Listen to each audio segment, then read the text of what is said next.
ఇప్పుడు Daaku Maharaj movie, Balayya Babu movie వచ్చేస్తుంది, రామ్ చరణ్ గారు గేమ్ చేంజర్ మూవీ వచ్చేస్తుంది. ఏ మూవీ చూస్తారు? Game changer. Game changer.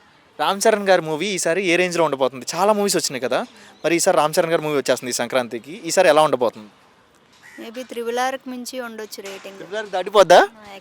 అమ్మో, ట్రిపుల్ ఆర్లు ఇద్దరు హీరోస్ కదా, మరి దీన్ని బ్రేక్ చేసేస్తారా? యా, అది అంతకు మించి ఉంటుంది. ఓకే, మరి ట్రిపుల్ ఆర్కి అవార్డ్స్ వచ్చినాయి గట్టిగానే, మరి అది ఇద్దరు హీరోస్ ఉన్నారు కాబట్టి వచ్చింది. మరి ఇప్పుడు రామ్ చరణ్ గారు సింగిల్గా వస్తున్నారు కదా, దీని ద్వారా ఏమైనా ఎక్స్పెక్టేషన్ పెట్టుకోవచ్చా? గేమ్ చేంజర్కి ఏమైనా నేషనల్ అవార్డు, ఆస్కార్ కానీ ఏమైనా ఎక్స్పెక్టేషన్స్ అబౌట్? చిరంజీవి గారి తర్వాత రామ్ చరణ్ గారి యాక్టింగ్ కూడా సేమ్ ఆల్మోస్ట్ అతనిలాగే ఉంటుందండి. బాగుంటుంది రామ్ చరణ్ గారి అవార్డ్స్ యాక్టింగ్. ఏమైనా ఎక్స్పెక్టేషన్ వస్తాయి డెఫినెట్గా, ఈ మూవీ ద్వారా ఏమైనా రావచ్చు. రావచ్చు? ఓకే.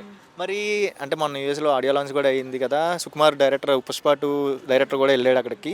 సో ఆయన కూడా అంటున్నారు కదా, ఇంటర్వెల్ సీన్ అదిరిపోయింది, లైక్ మూవీ మాత్రం అదిరిపోద్ది ఈసారి అని ఫీడ్బ్యాక్ ఇస్తున్నారు. అయితే ఈ కామెంట్ ప్రకారం మూవీ అయితే ఏ రేంజ్లో రికార్డ్ బ్రేక్ చేసిద్ది అంట? 100 days ఆడొచ్చేమో. 100 days. Okay. Ram Charan గారు గేమ్ చేంజర్ ఈసారి మూవీలో గేమ్ చేంజర్ ఉండిద్ది అంటారు, ఇండస్ట్రీకి గేమ్ చేంజర్ వచ్చిద్దా, తెలుగు ఫిలిం ఇండస్ట్రీ? రామ్ చరణ్ గారు ఫ్యాన్స్ మ్యాక్సిమం ఇండస్ట్రీకి ఇవ్వచ్చు గేమ్ చేంజర్ ఇచ్చేస్తారు. ఓకే. అయితే రామ్ చరణ్ గారులో మీకు ఎక్కువ ఏమి ఇష్టం?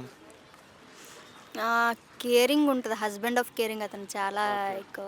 ఓకే. అండ్ సైలెంట్గా, చాలా కామ్గా, ఎక్కడ ఎలా ఉండాలో చాలా బాగా ఇంటర్వ్యూస్ అదే చూస్తున్నప్పుడు తెలుస్తూ ఉంటుంది అతను ఇచ్చే స్పీచ్ కానీ అలా. అవుట్ సైడ్ చెప్పారు, అవుట్ సైడ్ బిహేవియర్ పరంగా చెప్పారు. ఇన్ మూవీస్లో ఏమి ఇష్టం, లైకింగ్ ఏమి ఇష్టం? లైకింగ్ డ్యాన్స్ బాగానే ఉంటుంది. రంగస్థలంలో అతని యాక్టింగ్ అయితే ఇంకా చెప్పవసరం లేదు. మరి గేమ్ చేంజర్ ఈసారి political looking and father and son role ఉండిద్ది అంటున్నారు. ఫ్యామిలీ పరంగా ఉండాలంటారు, మాస్ ఉండాలనుకుంటున్నారు? రెండు కాంబినేషన్ అయితే బాగుంటుంది.